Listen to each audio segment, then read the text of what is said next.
नमस्कार।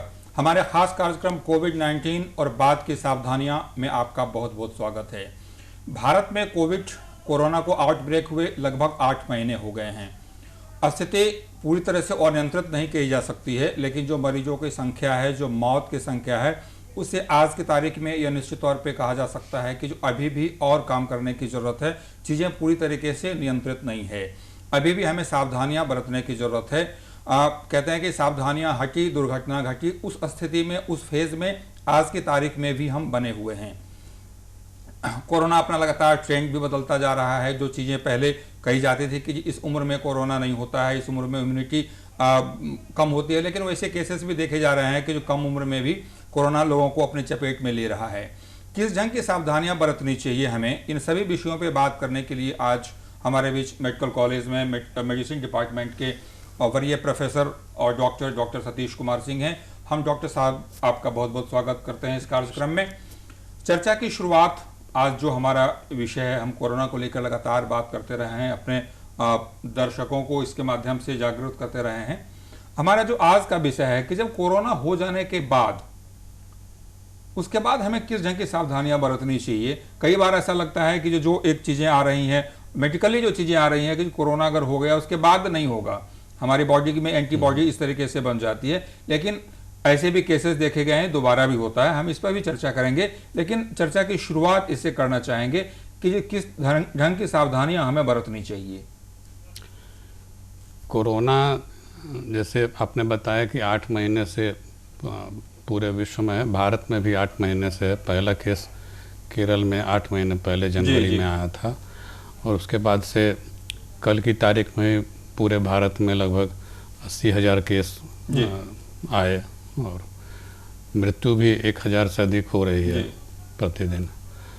तो ऐसी स्थिति में कोरोना चूँकि बिल्कुल नई बीमारी थी पूरे विश्व में, और शुरू में बहुत कम जानकारी थी कि ये किस तरह का व्यवहार करती है, लेकिन अगले 7-8 महीने जो बीते हैं तो बहुत सारी जानकारी इसके बारे में हुई है, नई जानकारियाँ आ रही हैं, और पुराने जो अनुमान थे वो भी बदल रहे हैं। बिल्कुल।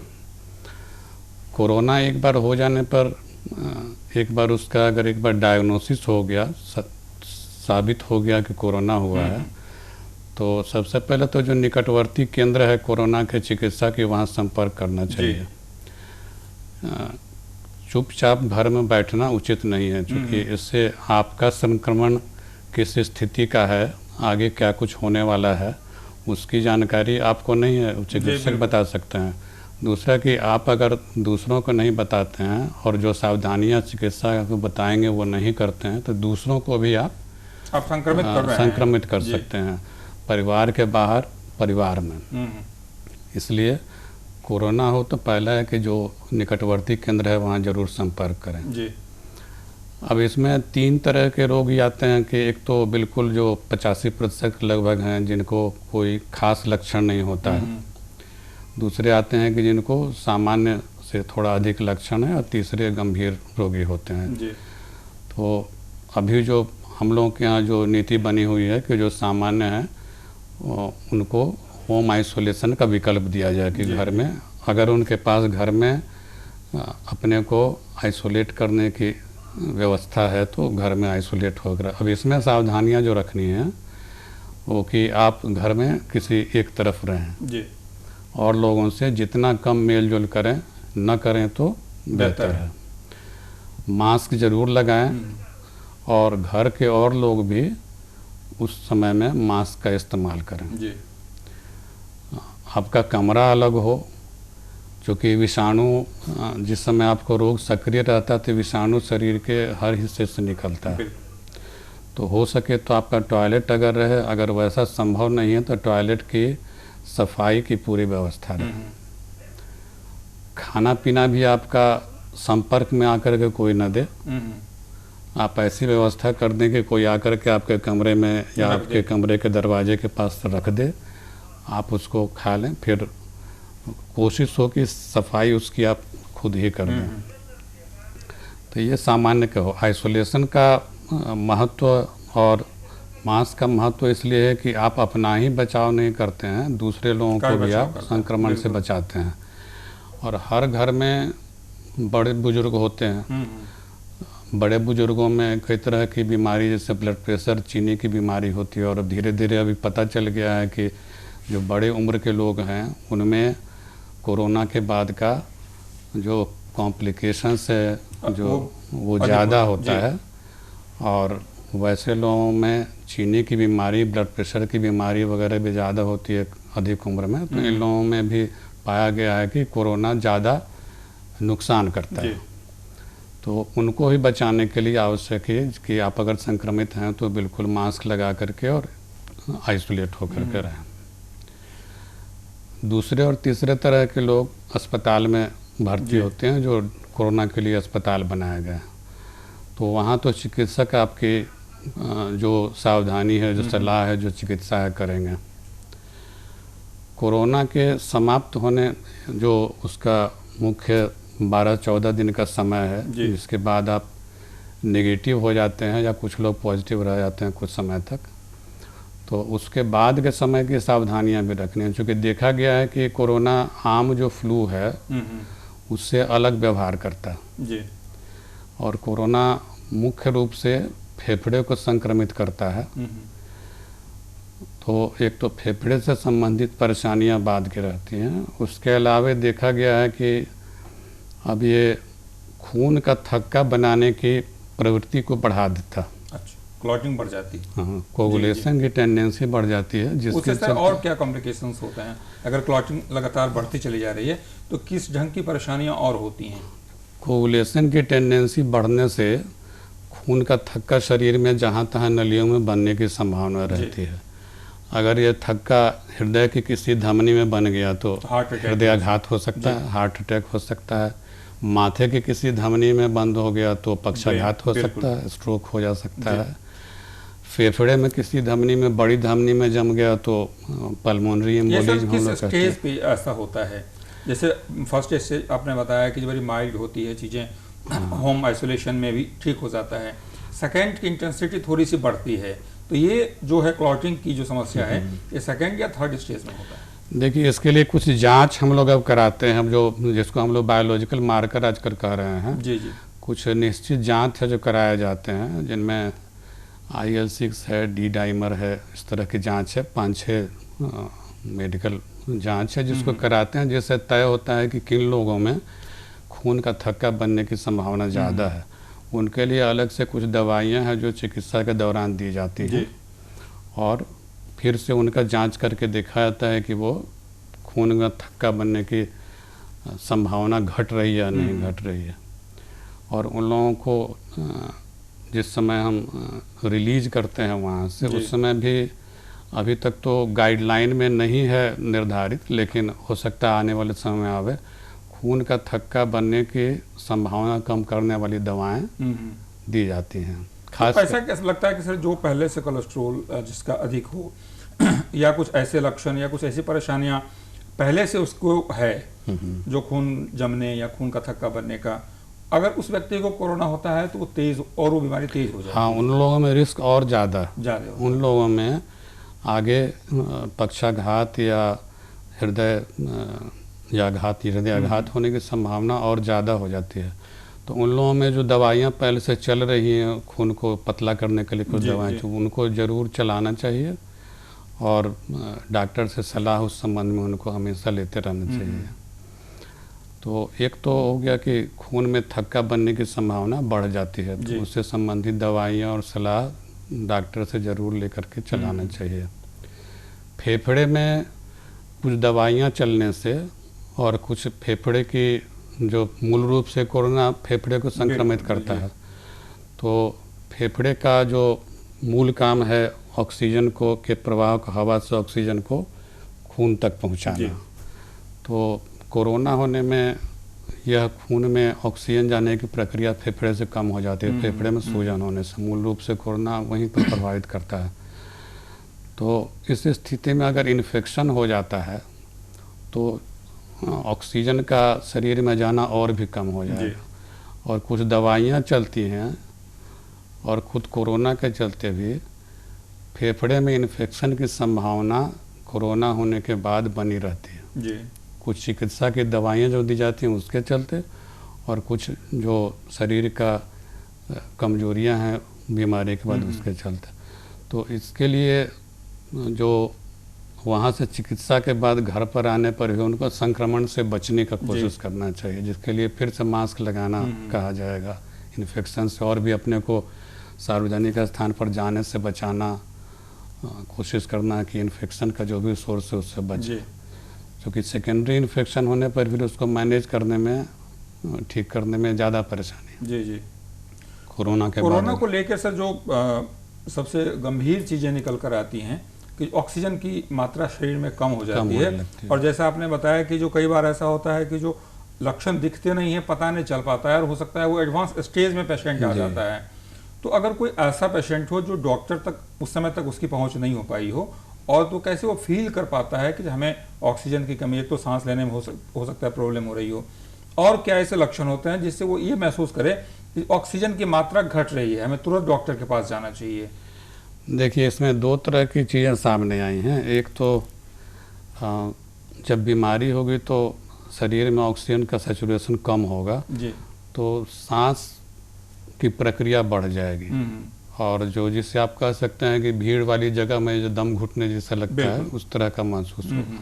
वैसा जब भी लगे तो यथाशीघ्र आप निकट के केंद्र में जाएं। दूसरा कि आजकल आमतौर पर SpO2 की चर्चा होती रहती है, तो SpO2 नापने की मशीनें बहुत महंगी नहीं है आज के समय में। ऑक्सीमीटर, पल्स ऑक्सीमीटर जो है, सामान्य बोलचाल में जिसे, जिसको हम लोग होम आइसोलेशन में रखते हैं, उनको भी सलाह देते हैं कि कहीं ना कहीं से पल्स ऑक्सीमीटर से शरीर में ऑक्सीजन का कॉन्सेंट्रेशन जो है उसकी मात्रा देखते रहें। क्या सर, क्या होनी चाहिए, कितनी सामान्य लोगों में कितनी होनी? सामान्य में 95 से अधिक होना चाहिए, प्रायः 98, 97, 98, 99 तक रहता है हेल्दी लोगों में, लेकिन स्टैंडर्ड बना हुआ है कि बिना किसी ऑक्सीजन सपोर्ट के 95 से ज़्यादा रहना चाहिए। उससे अगर नीचे आता है, उससे नीचे आता है तो बिल्कुल सावधानी, बिल्कुल 95 से नीचे आता है तब तो उनको अस्पताल में ही रहना। लक्षण को लेकर सर मैं एक बात आपसे जानना चाहूँगा कि जो डायग्नोज करना, डॉक्टर्स को भी परेशानी होती है कि अगर कोई लक्षण नहीं दिखता है तो क्या इलाज करें। तो सामान्य व्यक्ति जो सफरर है, जो खुद वो बीमार है और वो उसे कोई लक्षण महसूस नहीं हो रहा है, लेकिन वो है, बहुत सारे ऐसे मरीज, आपने बताया कि बहुत सारे ऐसे मरीज जो बिना लक्षण के हैं, तो उस परिस्थिति में कैसे वो महसूस कर सके कि हमें जाना चाहिए? कुछ ऐसा रहा होगा जिससे लगता है कि हमें डॉक्टर के पास जाना चाहिए। देखिए, कुछ लक्षण तो ऐसे हैं जो बिल्कुल आदमी थोड़ा सा होता है और ख़त्म हो गया और आप उसके बारे में भूल जाते हैं। सबसे ज़रूरी है कि आप ध्यान में रखें कि आप किसी ऐसी व्यक्ति के संपर्क में तो नहीं गए हैं जिनको कोरोना हुआ है। और प्रायः देखा गया है कि 2 से 5 दिनों के अंदर लक्षण आते हैं। अच्छा। सबसे आम लक्षण है बुखार होना, सर्दी खांसी के साथ भी हो सकता है, बिना सर्दी के भी हो सकता है। और हम लोग जिसको मेडिकल टर्म में कहते हैं इंडेक्स ऑफ सस्पिशन हाई रखना कोरोना में, कि आप शक जरूर करें। कोई भी बुखार अगर अभी हुआ है किसी को 10 दिन के अंदर है या 5-7 दिन के अंदर का बुखार, जरूर शक करें और उसकी जांच करवा लें। जी, ये आम लोगों के लिए भी संदेश है, क्योंकि इसमें अभी भी सिद्धांत ये है कि टेस्ट कराइए, आइसोलेट कीजिए, ट्रीट कीजिए। कई बार ऐसा होता है, खास करके अभी जो मौसम चल रहा है, तो कई बार ऐसा होता है कि जब बुखार हो रहा है, दूसरे वायरल फीवर भी हो रहा है, दूसरे वायरल फीवर होता भी है। कई बार ऐसा होता है कि जांच में वो नहीं निकलता है कोरोना, लेकिन जांच करानी चाहिए। बिल्कुल, जांच बिल्कुल करानी चाहिए। जो भी तुरंत का बुखार हो, सर्दी खांसी के साथ हो या बिना उसके हो रहा हो, जांच जरूर कराएं कोरोना की। और 2 तरह की जांच अभी आमतौर पर हो रही है। एक रैपिड एंटीजन टेस्ट है जिससे तुरंत परिणाम उसकी सर क्या लगता है, कई बार ये बातें आती हैं कि जो रैपिड एंटीजन किट से जांच होती है उसमें एक भ्रम होता है कि जो इसकी रिपोर्ट बहुत सही नहीं होती है। क्या ऐसा है? सही गलत इसको कहना मुश्किल, जैसे हर जांच का है कि ये जांच क्रॉस चेक करना जरूरी होता है क्या उसमें? अगर किन्हीं को लक्षण है जी और रैपिड एंटीजन टेस्ट नेगेटिव आ गया तो RT-PCR जो जांच है जी, जो केवल मेडिकल कॉलेज में उपलब्ध, मेडिकल कॉलेज में और जगह भी धीरे धीरे उसकी व्यवस्था की जा रही है। तो अगर जिनको भी लक्षण थोड़ा भी है और रैपिड एंटीजन निगेटिव है तो ज़रूर से RT-PCR करावें जी। और ये अब तो निर्देश भी आया हुआ ICMR का भी निर्देश है और सब जगह इसको पालन भी किया जा रहा है कि अगर शक है तो रैपिड एंटीजन निगेटिव होने के बाद भी RT-PCR जांच जरूर कराएं जी। क्योंकि जी जी रैपिड एंटीजन के बारे में है कि उसकी सेंसिटिविटी स्पेसिफिसिटी 50-60% का है। 100 कोरोना के मरीजों को जांचा जाएगा तो 50 से 60 में वो पॉजिटिव मिलेगा जी और 40-50 उसमें से छूट जाएंगे। तो ऐसे लोग अगर कोरोना के हैं तो एसिम्प्टोमेटिक होने पर भी वो स्प्रेड करेंगे, फैलाएंगे बीमारी, और थोड़ा बहुत लक्षण भी है तब भी वो निश्चिंत ना हो कि हमें कोरोना नहीं है जब तक कि आप RT-PCR करा के उसको कन्फर्म न कर लें। इसलिए अगर कोई भी सिम्टम है तो रैपिड एंटीजन निगेटिव होने के बाद भी RT-PCR जरूर कराएं। जी जी। जो पेशेंट होम आइसोलेट किए जाते हैं या खास करके जो शुरुआती दौर में बाहर से जो लोग प्रवासी आ रहे थे उन्हें होम आइसोलेट किया जा रहा था या जो सेंटर्स थे, आइसोलेशन सेंटर्स बनाए गए थे, बाद में देखने को मिला कि जो उनमें बाद में उनकी जांच नहीं होती है। शुरुआत में अगर वो पॉजिटिव मिले तो ठीक है, उनका इलाज हो रहा है, लेकिन जैसे ही वो सारी चीज़ें लगता है कि अब बीमारी नहीं है तो फिर दोबारा जांच नहीं भी होती है, खास करके होम आइसोलेट जो होते हैं। तो आप क्या कहना चाहेंगे हमारे दर्शकों को या वैसे मरीजों को, एक बार अगर पॉजिटिव हो जाते हैं तो निश्चित तौर पे वो जांच कराएं जब तक कि रिपोर्ट उनकी नेगेटिव नहीं आती है? नहीं, देखिए उसमें दो तरह की बात है जो आमतौर पर अब कई जगह अध्ययन करके देखा गया है कि 10 से 11 दिन के बाद में प्रायः मरीज इन्फेक्टिव नहीं रहता जी। तो गाइडलाइन में अब जो हम लोगों के यहाँ गाइडलाइन पालन हो रहा था उसमें कि अगर पेशेंट पिछले 4 दिनों से बुखार नहीं है, 10 दिन के लिए उसको रखा गया या 2 सप्ताह के लिए, पिछले 4 दिनों से बुखार नहीं है, पिछले 4 दिनों से उसका ऑक्सीजन की मात्रा शरीर में 95 से ऊपर लगातार रह रही है बिना किसी ऑक्सीजन सपोर्ट के जी, तो उसे माना जाता है कि यह आदमी अब भेजा जा सकता है घर और उसमें जांच कराने की आवश्यकता नहीं रखी गई है। जी जी। कुछ मरीज ऐसे होते हैं जिनमें 10-12 दिनों के बाद भी पॉजिटिव रहता है, तो माना यह गया है कि ऐसा जो मृत वायरस है जी, उसका जांच में चूँकि DNA वाली जांच जो RT-PCR है उसमें मृत भी रहेगा तो पॉजिटिव आता रहेगा। अच्छा। तो माना जा रहा है कि वो मृत रहता है, उसके चलते आता रहता है और आमतौर पर माना गया कि 10-12 दिनों के बाद इन्फेक्टिव नहीं रहता है पेशेंट। लेकिन सर देखा ये भी गया है, हालांकि वैसे केस की संख्या बहुत ही कम है, कि जो वो दोबारा बाद में अगर महीने के बाद या 15-20 दिनों के बाद भी उससे लक्षण दिखे और उसकी जांच हुई तो फिर वो पॉजिटिव हो जाता है। ये अलग एक विवाद का ही विषय है अभी भी जी कि दोबारा इन्फेक्शन हो रहा है। इसमें 2 बात है, एक तो एंटीबॉडी बन रहा है वो यथेष्ट मात्रा में सब लोगों में बन रहा है या नहीं बन रहा है, तो अभी तक है कि यथेष्ट मात्रा में एक प्रकार से सब लोगों में नहीं बन रहा है एंटीबॉडी। जी। दूसरा कि इन्फेक्शन दोबारा वो एंटीबॉडी कितना कारगर है अभी एक विषय कि यह एंटीबॉडी दोबारा इन्फेक्शन में आपको बचाने में कारगर है या नहीं है, तो एक ये मुद्दा है। और एक चीज़ से लगातार ये बातें आ रही थी, डॉक्टर्स की ओर से अपील भी हो रही थी, आप अपना वो प्लाज्मा आप दीजिए, प्लाज्मा थेरेपी से जो इलाज करने की बात आई थी सामने, जिस तरीके से शुरुआती दौर में जिस जोर शोर से हुआ था, लेकिन अब मुझे लगता है आप बेहतर इस पे बता पाएंगे, अब लगता है कि उस तरीके से उतना वो नहीं हो रहा है कि प्लाज्मा, तो क्या लगता है कि एंटीबॉडी उस तरीके से बन नहीं रही है अगर एक बार किसी को होता है तो? प्लाज्मा के बारे में भी अभी शुरुआती जो ICMR ने प्रोजेक्ट चलाया था और शुरुआती जो उनका आकलन है कि फिलहाल इसे बहुत कारगर नहीं कहा जा सकता, एक्सपेरिमेंटल पीरियड ही है उसका भी। जी हाँ, वो भी प्रायोगिक दवा है। जी जी, प्रायोगिक दवा है और ICMR ने जो अभी तक कंक्लूजन निकाला उसके हिसाब से ये बहुत कारगर नहीं है। इसमें 2 बातें हो रही हैं कि एक तो टाइमिंग उसका किस समय दिया जाए, चूँकि एंटीबॉडी है तो अगर दिया जाए तो जिस समय वायरस को मार सकता है उस समय दिया जाए जी, तो उस पर भी अभी चल रहा है कि इसे और अर्ली दिया जाए। जी जी। और दूसरा है कितना कारगर है, चूँकि एंटीबॉडी के बारे में अभी भी यह तय नहीं हुआ है कि वेदर दिस इज प्रोटेक्टिव, मतलब कि ये बचा रहा है या नहीं बचा रहा है। क्योंकि मैंने बताया कि इस बीमारी के बारे में बहुत कुछ अभी धीरे धीरे मुझे लग रहा है कि बहुत कुछ जानना बाकी इलाज है। के साथ साथ लगातार रिसर्च रिसर्च चल रहा है जी। लगातार चल रहा है, रोज नई बातें आ रही हैं जो कल नहीं पता था आज पता है।